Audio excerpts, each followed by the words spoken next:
দর্শক, ২-৩টা গুরুত্বপূর্ণ বিষয়ের উপর আলোচনার জন্য আপনাদের সামনে হাজির হয়েছি। আশা করি ভালো আছেন। আসসালামু আলাইকুম। বিষয়গুলো হলো, ইনকিলাব মঞ্চের মুখপাত্র ওসমান হাদিকে হত্যা করা হয়েছে, দাফন করা হয়েছে এবং সমাহিত করা হয়েছে জাতীয় কবি কাজী নজরুল ইসলামের কবরের পাশে। সে একজন বিপ্লবী হয়তোবা এজন্য। পরিবার অথবা সরকার যে যৌথ হয়তোবা সিদ্ধান্তের মাধ্যমে। আমি বলতে চাচ্ছি, কিছু উচ্ছৃঙ্খল জনতা ডেইলি স্টার এবং প্রথম আলো পত্রিকা ভাঙচুর করেছে। এটা আসলে ততটা ভালো না, এটা ন্যাক্কারজনক ঘটনা।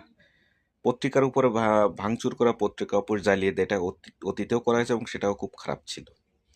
আমার কথা হচ্ছে যে সরকার ওসমান আদি হত্যাকারীর রহস্য এখনও মূলোৎপাটন করতে পারেনি পুরোপুরিভাবে। আসামিদেরও গ্রেপ্তার করতে পারেনি। কেউ বলে দেশে আছে, কেউ বলে বিদেশে আছে।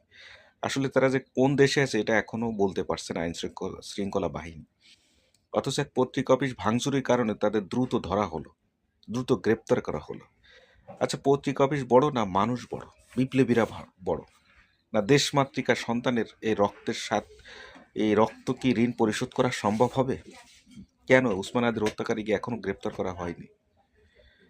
আর একটা বিষয় হচ্ছে যে এই ওসমান আদির হত্যাকারীরা যেই হোক, যত বড় হেভিয়েট ব্যক্তি হোক না কেন, বিএনপির আমলিগের যেই হোক, তাদের এই রহস্য উদ্ঘাটন করতে হবে। সন্ত্রাসী কোনো দলের হয় না।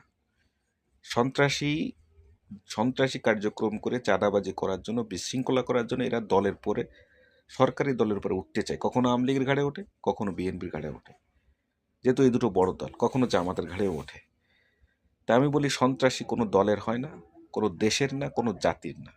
এদের মূলোৎপাটন করতেই হবে। এক্ষেত্রে আইনশৃঙ্খলা বাহিনী অবশ্যই ব্যর্থ হচ্ছে।